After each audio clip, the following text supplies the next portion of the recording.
Mm.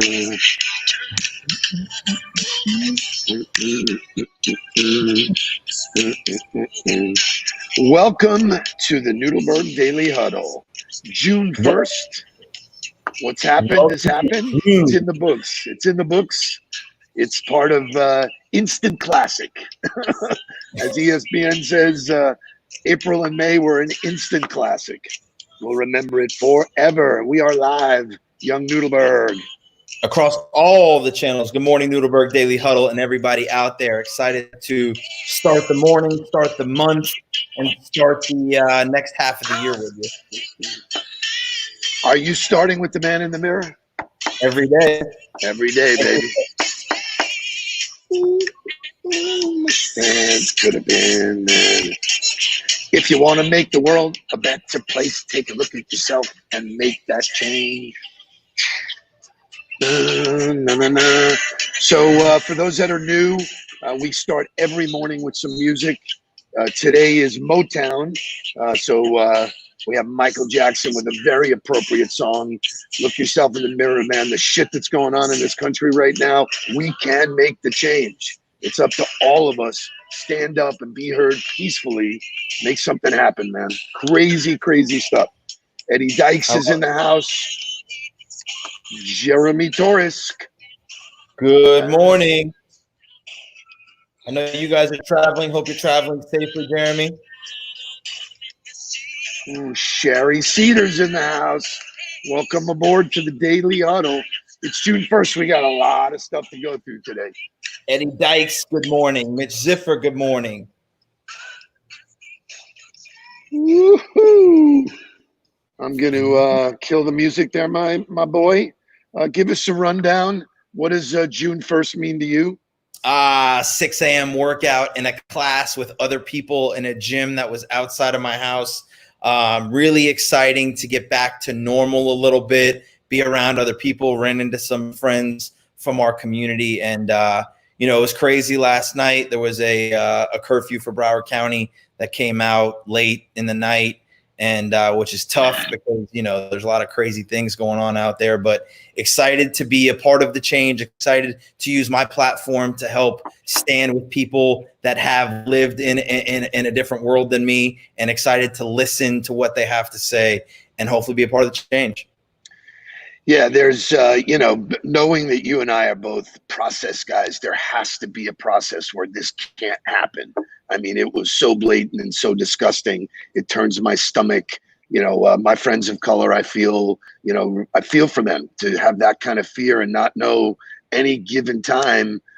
Your buddy Dexter Carter did a video and he goes, am I next? Is it my kid that's next? And so while we don't make this political, it'd be hard not to say anything here. Hence, man in the mirror, all of us, look yourself in the mirror and make that change. We'll flip that song into what it means for June 1st. So I am a very process and goal-oriented guy. That's what I taught my boys. This is how we show up in the world. That's why you were a successful football coach. Well, June 1st is a time to forget about what happened in May.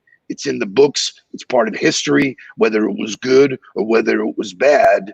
Today is a day that you can make the change. You can turn this into a phenomenal month. It's up to you to do. And there's lots of different ways that you can make change. And to prove that, I am going to publicly talk about one of my goals for the month. And for those that have worked with me, I put, my goals into 5 F's. One of those F's is fitness. And while I work out a lot, the pandemic being 5 feet away from my refrigerator, which was always stocked with Corona Light, I put on weight. I really am not happy with my state of being. I'm a believer that what you eat affects your mind, same way what you read affects your mind. All of this affects your mind and body. So I hired a coach, and I have a coach. I started today. I am on a program to lose 17 pounds by June 27th. June 28th, I turned 60 years old, and my promise to myself is I would be in the best shape of my life at 60. And guess what? I'm going to do it. You know why? Because I'm reverse engineering where I want to be. and what I need to do starting today to get there. It's all about behaviors. And so for those of us that are in business, right, it's the same thing. Where do you want to be at the end of the month? Mark and I spent a lot of time on Friday digging through June, July, and August. We have no doubt where we're going to be. Now, we may be beyond where we've set up, but there will be no excuse for us to not be where we want from a business standpoint, because it's all about goal setting.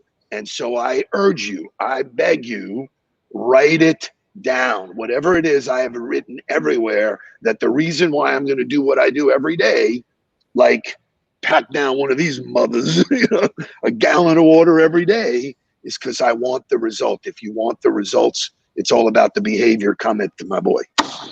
Yeah, I love that. And that leads us into what we're going to talk about today with the 7 quotes, and we're going to go back and forth. But if you don't have it written and you don't have a plan to get there, you're just going to spend your time thinking about getting there and how to get there, and there's going to be no doing. And, that was part of the post on Friday was it is always about the doing. If you're not doing something to make it happen, it will never happen. You can pray about it. You can think about it. You can do all of that. And all of that will help you get there. But if you're not doing it, that's the key component to getting to where you need to get to. So writing it down will help you stay accountable to actually doing what you want to do. Love it, love it, love it. So for those who are new to the format, because we're live on Facebook now, not just in the Huddle, we're on Facebook, we're on YouTube. The response to this has been absolutely overwhelming. People love it. People have been following up with us. So the format is Mark and I get together. We call it the Daily Huddle.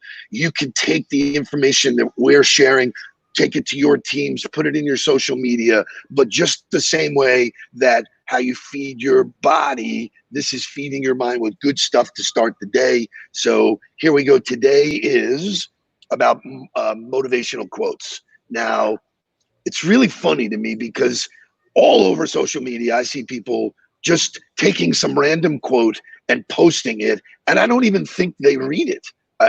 So the idea here is reading motivational quotes is not what's going to get you to a happy place. What's going to get you to the right place is actually listening and doing what the quotes are. So Mark and I are going to play with 7 quotes. If somebody has a quote that they want us to talk about, boom. April, I'll share the 5 later on. But he who says he can and he who says he can't are both right. Correct. And this is what we talk about all the time is your inner dialogue will manifest itself out into the world. So whatever you're telling yourself internally is what you're going to tell people outwardly. And the universe accepts all of that and says, you know what? You are exactly correct. You say you can't, you absolutely cannot. You say you can, sure. I'm going to put 9,000 obstacles in your way. If you're willing to overcome the obstacles, you'll get there. I'm a big fan of the laws of attraction. I read the book, The Secret. I watched the movie. It's not hokey. Thoughts become things. And so most people have a very bad talk track. Their belief system is bad. If you were to actually write down what your talk track is, not a verbal one, not out external, internal, there's 60,000 negative thoughts that go through the human brain every day. You talk worse to yourself than you would ever allow anybody else to talk to you. And that is the heart of getting beat up. It's abuse. You abuse yourself instead of changing the talk track and saying, what's possible? What can I do? Here's how I'm going to do it. I'm going to give it my best effort. I never worry about the results. I worry about the behavior. You know that. And that's a perfect example. So we talked about obstacle, Mark.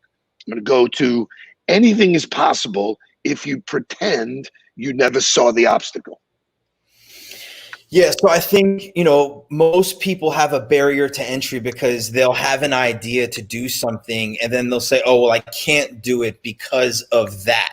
And so if you never saw that obstacle, you would just do it because it's what you wanted to do. I didn't get into coaching and say, oh, well, I really can't ever be a football coach because I don't have an extensive playing background. I never played college football. I never played pro football. I don't have any lineage in it. I have no reason, no way in. I'm not going to do it. I just decided that this is what I was passionate about. I'll have an opportunity to try to chase after it now. I'm going to go do it. So without seeing the obstacle or paying attention to the obstacle, because I think that's the difference, is you should be aware. Don't be ignorant to the things that are going to get in your way, but choose to say, I'm going to find a way around, over, or through those obstacles.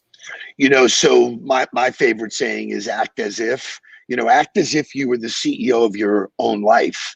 It will inform decisions that are different than if you don't believe you could be the CEO. And most people operate in the 90th percentile of people who say, hey, listen, I just can't do that. That's not in my lineage. You got into football without any family heritage. Most people, it's handed down. Oh, my dad, my uncle, whatever were in there. You did that. You could have easily said, well, I can't be a college football coach because I have no pedigree. I have nothing there. But you did it. You fought through it. And I'm proud of you for doing that.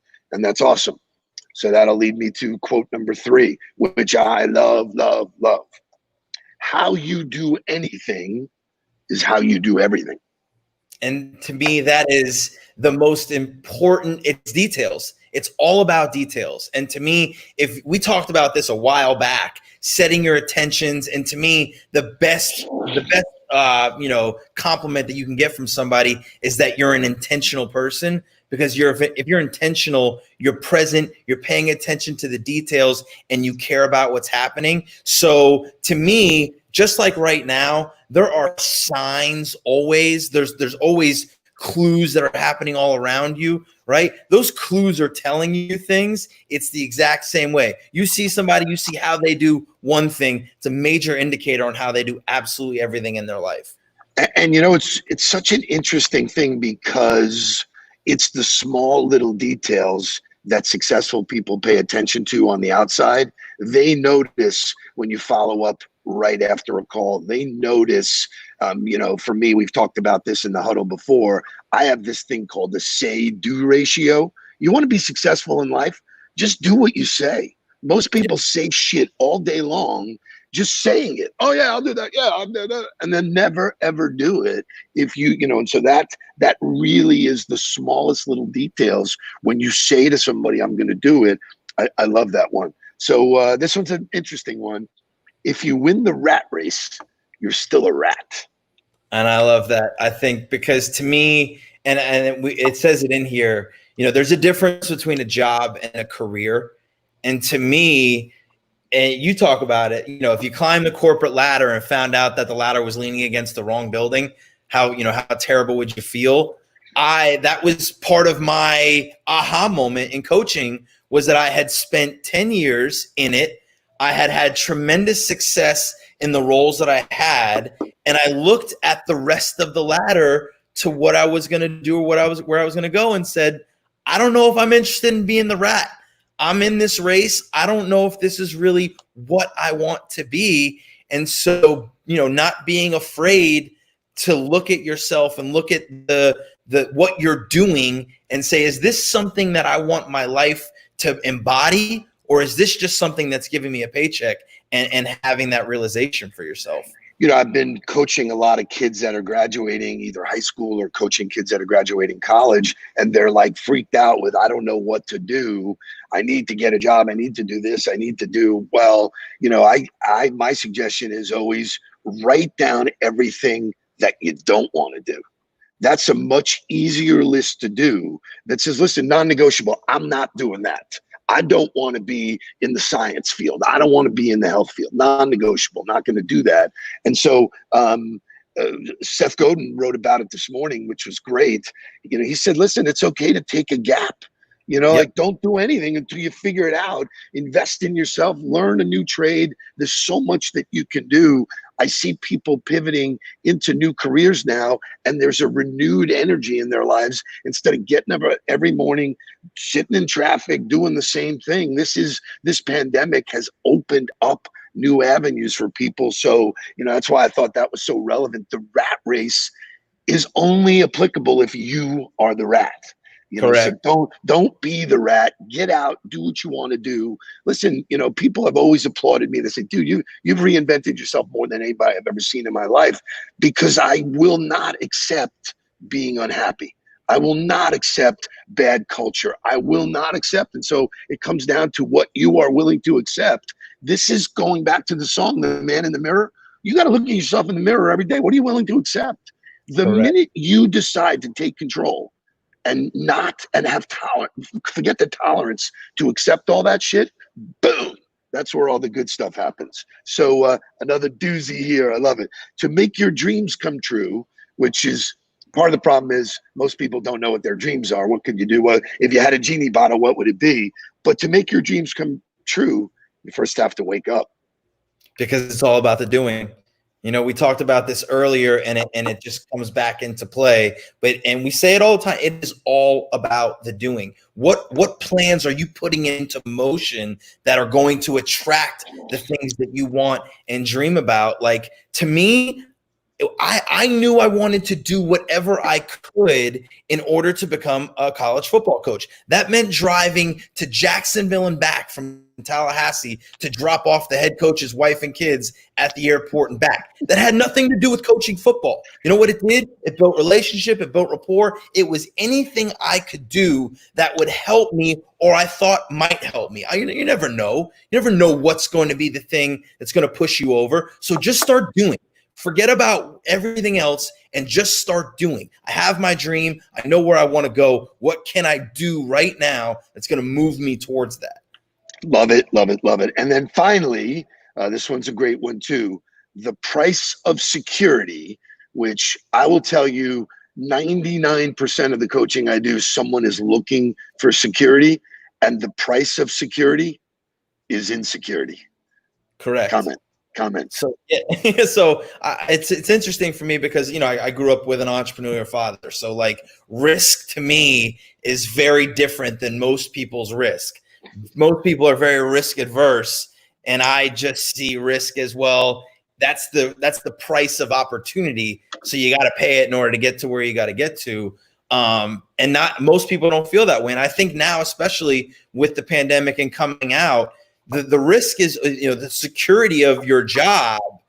Even though you're miserable in what you do, the security keeps you there. So you have to be willing to be uncomfortable. You have to accept that fear is real, but to get over that fear, just start doing actions. The more you do, the less afraid you'll be of what will happen. You know, so I wouldn't challenge you on that, but I would say the fear is always going to be there. I tell people, you know, when you get the butterflies are just a signal that something good's going to happen. You know, like, wow, I'm alive, I'm tingling. I don't know, you know, so it informs me that my behavior needs to be different. I need to be a little bit more patient. I need to have faith in myself. And what I've learned, and clearly when I would get on stage, which who knows when that's going to happen again, but when I would travel around the world and get on stage, first thing I would say is, hey, I'm really happy to be here. The only reason why I'm qualified to be here is I failed more than everybody in the audience. Right. You know, just was, and you've seen that, you've lived that. I'm willing to try. People would say, hey, dude, everything you do, you tell me it's the unicorn, it's the one, it's, you know, well, if I didn't think that, why would I get involved in the first place? You know, so I'm not afraid of what the other side comes into. And then finally, we'll close it up. You can't get what no one has if you do what everyone does. And if you want something you've never had, you have to do something you've never done.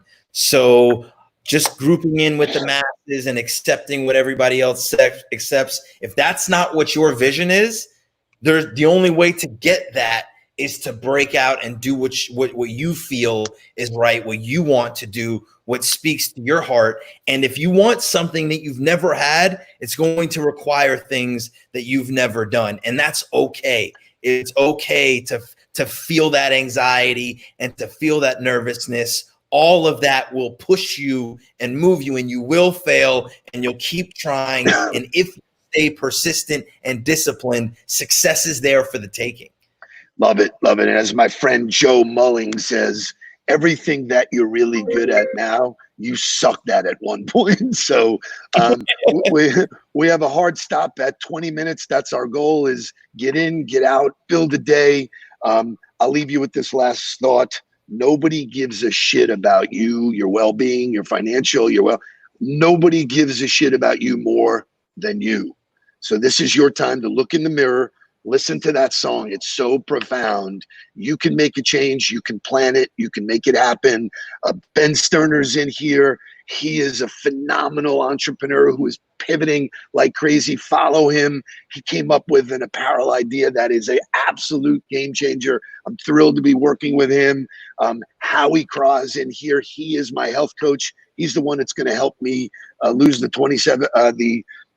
17 pounds by the 27th. So it's all about vision and activity. Vision and activity. It's not easy. It's simple, though. Take us away, my boy. What's up with you and sevens? 17 pounds, the 27th, 27 rules for influencers and leaders. Something about sevens with you. Lucky 7, baby. Take it away, man. You guys have a great day. Stay on the ball. Let's go.